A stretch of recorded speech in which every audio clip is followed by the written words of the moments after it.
everyone, welcome back to the Alabama Woodworker. My name is Hui. In this video, I complete the trestle table.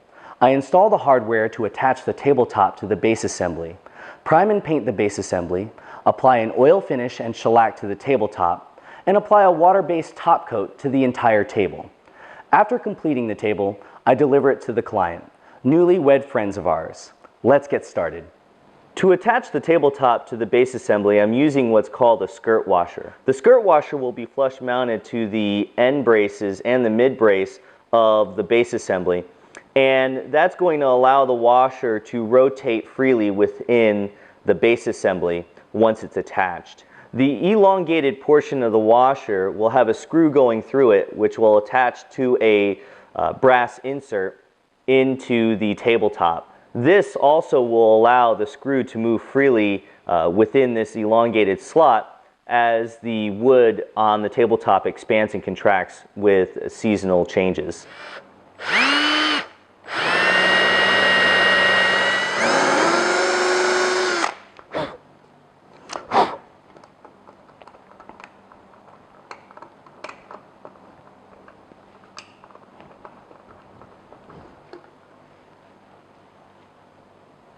I have the base assembly centered on the tabletop. I'm now going to use a 3/16 inch center punch to mark the location of the threaded inserts.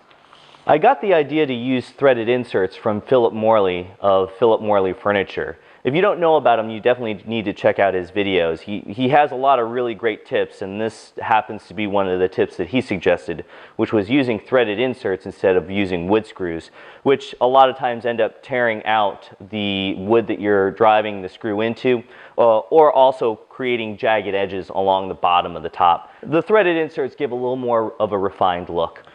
To drill for the number 8x32 threads per inch threaded inserts, I'm using a 1/4 inch brad point bit for the outside diameter of the threaded insert.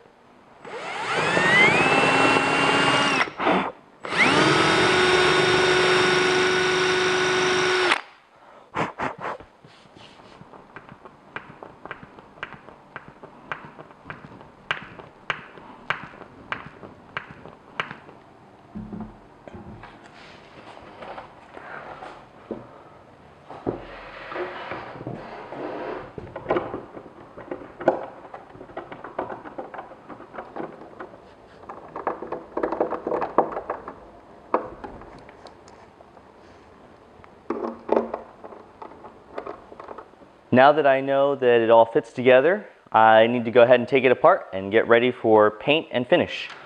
The cherry tabletop will first get a coating of 50/50 blend naphtha and boiled linseed oil. This is going to give color and depth to the tabletop.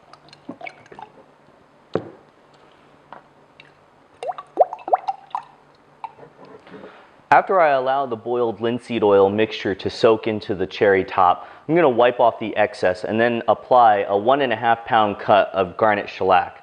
A 1.5 pound of garnet shellac requires 1.5 ounces of garnet flakes and 8 ounces of denatured alcohol.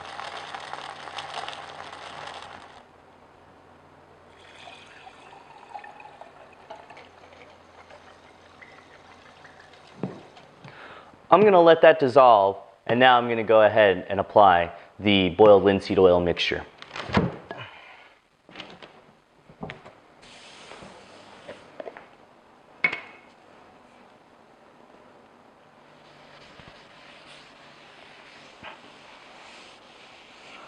I'm going to allow the boiled linseed oil mixture to soak into my cherry tabletop.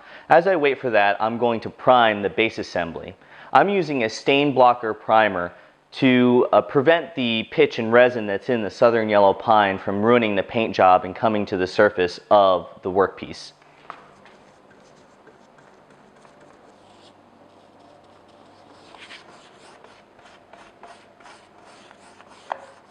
Alright, so I have my garnet shellac ready in my squeeze bottle and my applicator ready. I'm just going to go ahead and charge it up and apply the garnet shellac to the tabletop.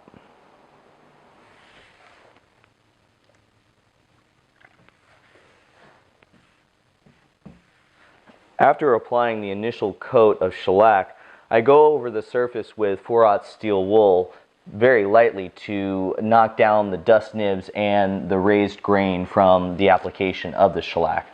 I'll repeat this process about another 2 more times.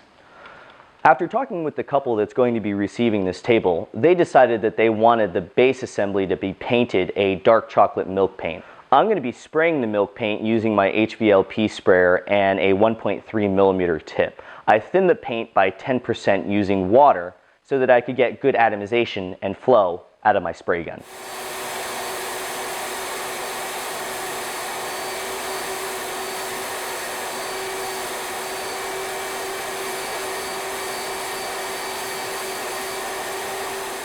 I'm going to be applying a water-based satin top coat over the base assembly and the tabletop. Now, the milk paint on the base assembly dries really hard, and it's not necessary that you apply a top coat over milk paint.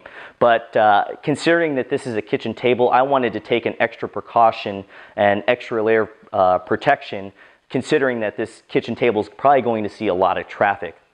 I'm using a 1 millimeter tip in my HVLP spray gun because the viscosity of the water-based top coat is so thin.